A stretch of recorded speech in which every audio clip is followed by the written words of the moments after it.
রাজবাড়ীর গোয়ালন্দে সবুজ আলী নামের ২৭ বছরের এক ব্যবসায়ীকে পদ্মার চরে নিয়ে যাওয়ার সময় ৩ জনকে আটক করে পুলিশে দিয়েছে স্থানীয়রা। গতকাল রাত ৮টার দিকে গোয়ালন্দ ঘাট থানার চর মহিদাপুর ৩ রাস্তার মোড়ে একটি মুদি দোকানের সামনে থেকে তাদের আটক করা হয়।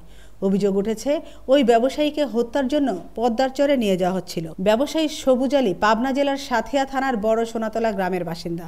মামলার অভিযোগে বলা হয়, সবুজ আলী ব্যবসার কাজে গোয়ালন্দ এসেছিলেন।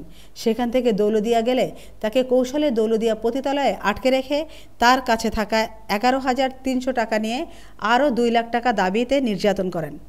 টাকা দিতে অস্বীকার করায় তাকে হত্যার জন্য ইজি বাইকে করে গোয়ালন্দ ঘাট থানার চর মহিদাপুর বালিচরে নিয়ে যাচ্ছিলেন অভিযুক্তরা। পরে চর মহিদাপুর ৩ রাস্তার মোড়ে পৌঁছলে রাস্তায় সবুজ আলী চিৎকার দেন।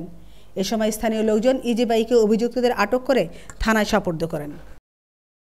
আমেনা ইসলাম, নিউজ ডেস্ক, আজকের সংবাদ।